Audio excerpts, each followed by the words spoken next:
तीन। इसी को हमें सप्लाई देना है। यहाँ पर आए, सीमा है, सप्लाई एक इलेक्ट्रॉन है, आगे न्यूट्रॉन है ना?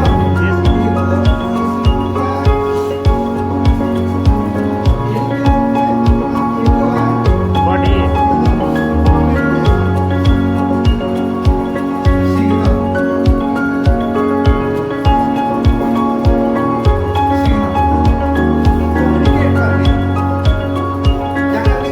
कॉम्बिनेट है। वार्तालाप एक दूसरे से वार्तालाप, मतलब इंडोर से भी और आउटडोर से। दोनों जब तक जुड़ोगे नहीं और कम्युनिकेट नहीं करेगा, आपस में बातचीत नहीं करेगा, तो टेम्परेचर का सही मान निर्धारित कर पाएगा नहीं। समझ रहे ना? और वो मतलब मान निर्धारित करने का काम वोल्टेज के आंकड़ा के रूप में ही होता है, ठीक है? और वही आंकड़े आउटडोर से इंडोर में, इंडोर से आउटडोर में दिया जाता है कम्युनिकेशन सिग्नल के द्वारा। बातें समझ रहे हैं? कम्युनिकेशन सिग्नल के द्वारा ही ये वार्तालाप चलता है इन्वर्टर एसी में। अगर ये सिग्नल न आए तो वो कम्युनिकेट नहीं करेगा, यानी कि अनबे हो जाएगा, या फिर उसका हार्डवेयर कॉन्फ़िगरेशन सही नहीं मिलेगा, तो वही जो हार्डवेयर उसका नहीं मिलेगा और वो सामान या वो हार्डवेयर को नहीं मिलेगा, मिरर को मिलेगा और ये वोल्टेज जो भी मिलेगा क्या होगा, वो अपने ये मिसिंग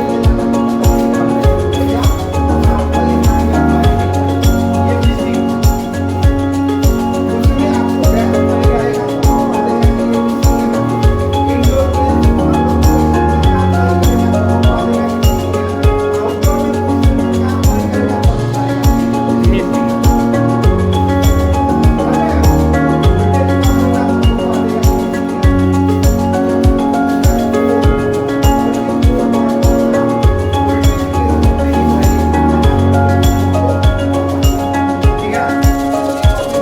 तो आप देखेंगे कि इंडोर में काम नहीं करेगा, तो आप देखेंगे कि आउटडोर में काम नहीं करेगा, तो बताएगा मिसिंग स्टार्ट करने के लिए। और इसमें फैन भी लगा होता है, लगा होता है ना? जी सर। फैन का जो कनेक्टर होता है, जैसे कि हमने बताया है उसी तरह का डिफरेंस होता है, तो मात्र आपको कंप्रेसर से जो वहाँ से सप्लाई आता है, मतलब इंडोर से जो सप्लाई आता है वो कंप्रेसर को दे देंगे। अब और ये कंप्रेसर का बिजली किस बना दिया जा रहा है, तो इसलिए दिया जा रहा है कि इसको बंद और चालू नहीं करना। हमेशा जब एक बार स्टार्ट हो गया ना, तो ये हमेशा स्टार्ट ही रहेगा, ठीक है? अब उसको स्टार्ट करके उसके स्पीड को कंट्रोल करने का काम ये आईपीएम जो इसके अंदर एक सर्किट लगा होता है, IPM इंटेलिजेंट पावर मॉड्यूल, ठीक है ना? ये आपका इधर पिन निकला होता है, ठीक है ना? बहुत सारे पिन निकले होंगे। अब इसमें जो है पहले क्या किया जाएगा कि सप्लाई को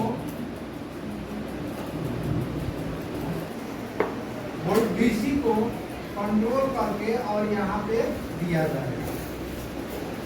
क्या किया जाएगा? 330 वोल्ट। दिया जाएगा। अब एक और आईसी रहेगा इसके जस्ट बीच में जो स्विचिंग का काम करवाएगा, मेन स्विचर का काम करेगा यही, ठीक है ना?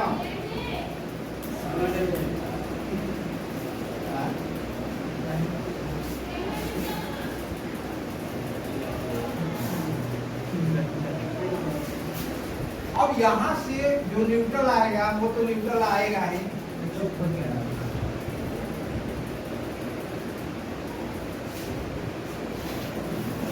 हमने आपको सर्किट में बताया था कि एक ब्रिज रेक्टिफायर भी लगा होता है, क्या होता है ब्रिज रेक्टिफायर। रेक्टिफायर, जो कि कंप्लीट आईपीएम के साथ में, जैसे ये आईपीएम है जब उसके बगल में ही लगा होगा, उसके बगल में ही लगा रहेगा और ये जो है आपको ऐसे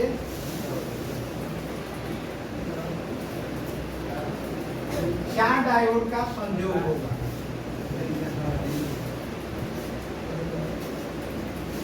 चार वो पिन होगा, ठीक है ना।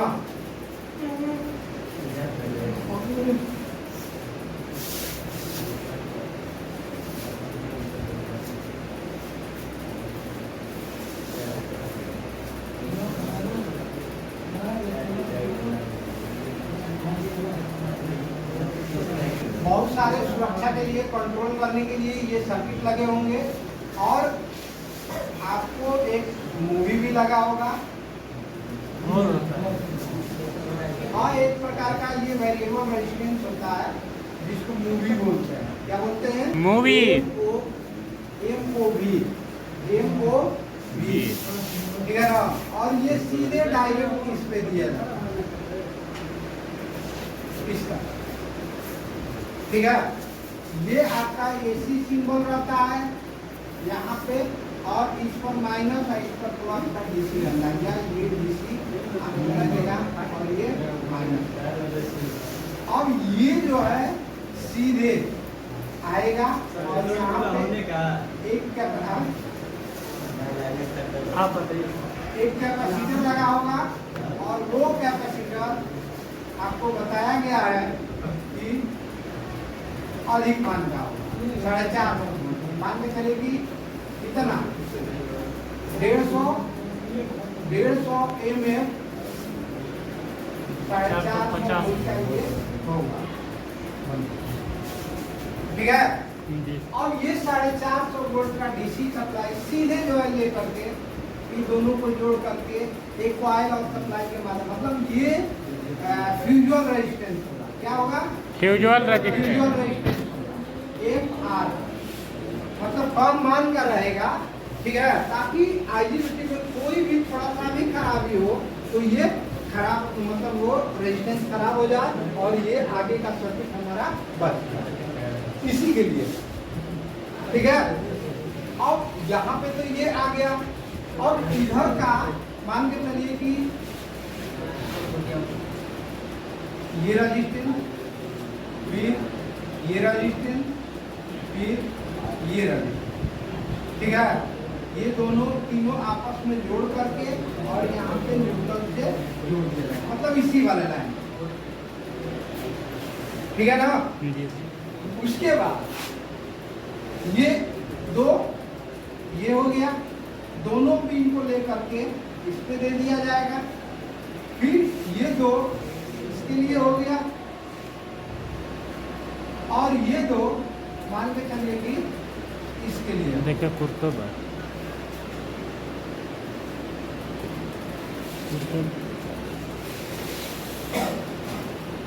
आउटपुट का, मतलब हमने 300 वोल्ट इस आईपीएम को दिया और ये आईपीएम इसके निर्देशानुसार जैसे ये अपना निर्देश करेगा इसको, उसके हिसाब से इसको ऑन ऑफ करके और ये वाला सप्लाई जो आउट कर रहा है इस आउटपुट सप्लाई को कंट्रोल करेगा। अब अगर आप इसको चेक करोगे तो एक कॉर्ड यहाँ और एक कॉर्ड यहाँ डीसी में लगा के, कहाँ लगा के? डीसी में। तो लगभग 165 वोल्ट या 150 वोल्ट डीसी के रूप में आउट करके तीनों पॉइंट से बताएगा, बराबर ही बताएगा। क्या बताएगा? बराबर ही बताएगा, 150 से 150 के बीच। वो भी मान लीजिए अगर स्लो चल रहा है, कंप्रेसर मान लो ठंडा कर दिया पूरा कूल, ठीक है, उस वक्त आपको कहते हैं 140 से 50, यही वोल्टेज का कंट्रोल करके और इसके स्पीड को कंट्रोल किया। इसी के लिए ये आईपीएम लगा था, इसलिए उसका नाम इंटेलिजेंट हो गया। क्या हो गया? इंटर, हाँ, ठीक है। अब उसके अंदर जब झांकोगे, उसके अंदर जाओगे तो उसमें भी मॉस्फेटे और आईजीबीटी का आईपीएम समझ रहे हो? क्योंकि न्यूट्रल और फेज दोनों को वो शॉर्ट करा करके वहां पे दिया जा रहा है और 300 वोल्ट को वो कंट्रोल करके दे रहा है। जी अगर ये सर्किट नहीं लगाओगे तो ये आईजीबीटी तुम्हारा सही से काम नहीं करेगा और कंप्रेसर आपका सही से काम नहीं करेगा, तो फिर इन्वर्टर वाला काम नहीं होगा। क्योंकि बंद चालू होगा तो करंट में तो लेगा ना भाई, करंट में लेगा तो बिजली तो बचत होगा ना, और जब बिजली बचत होगा ना तो इन्वर्टर कोई मायने लगेगा, तब तो नॉन इन्वर्टर चलेगा, दोनों दिक्कत।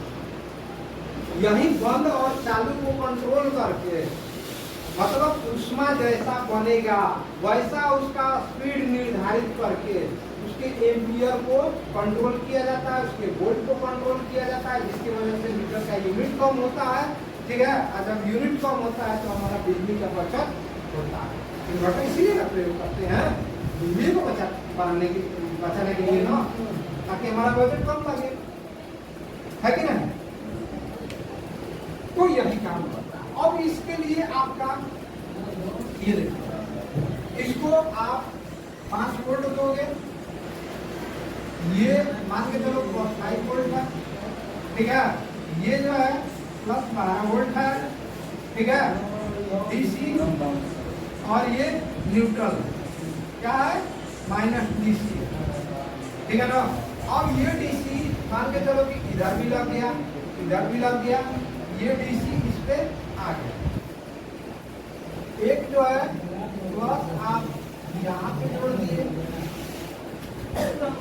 इसको जो है उठा करके हम यहाँ दे दिए प्लस के लिए, क्योंकि ये 12 वोल्ट है, प्लस 12 वोल्ट है, और ये जो है उठा करके यहाँ भी हमने कंडेंसर लगा दिया इसके साथ। अब इसका जो है मान के चलो कि इसका 1000 वोल्ट, और इसका मान के चलो 470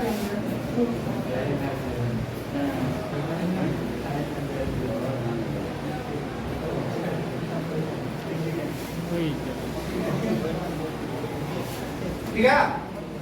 अब यहाँ से ये निर्धारित करेगा, इसको सूचना देगा, और ये इसको जो है अपना सूचित करेगा न्यूट्रल फेज, मतलब जैसा निर्देश दिया गया उसके हिसाब से ये अपना काम इसको करेगा इन आउट के रूप में, ठीक है ना।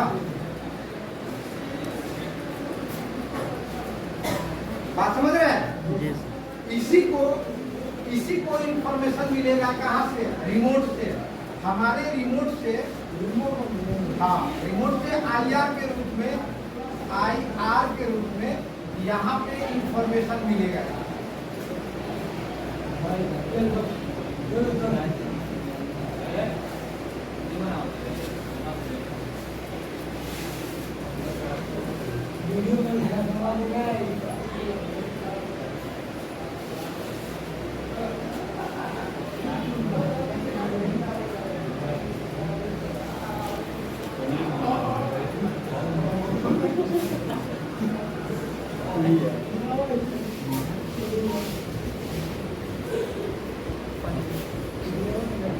ठीक है, समझ रहे हैं। ये आईआर का पूरा नाम इंफ्रारेड, जो आप रिमोट से कंट्रोल करते हो, वो कंट्रोलिंग आता है पैनल के उस सर्किट पे। वो सर्किट क्या करता है, 3 पॉइंट उसमें रहता है, उसमें भी 3 पॉइंट रहता है उस सेंसर में, सेंसर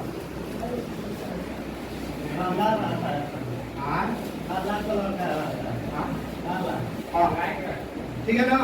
तो एगो नेगेटिव हो जाता है, एगो 5 वोल्ट की सप्लाई रहता है, प्लस 5 वोल्ट, समझ रहे हो। अब ये 5 वोल्ट इसको दिया जाता है काम करने के लिए। जो भी निर्देश देते हो आप वो पकड़ करके देता है एमसीयू को, एमसीयू इसको देता है कि भैया यूजर ये चाह रहा है, ठीक है। इसके साथ साथ मेमोरी भी लगा होता है, वो और भी आईसी जुड़ जाता है इसके साथ, बहुत सारे उस तरह से कीजिएगा तो देता है। आप जो भी कमांड देते हो सीधे एमसीयू को मिलता है आपके सेंसर से सेंस, और ये इसको निर्देश करता है और उसके हिसाब से ये आपका कंप्रेसर स्टार्ट करता है और उसके स्पीड को कंट्रोल करता है।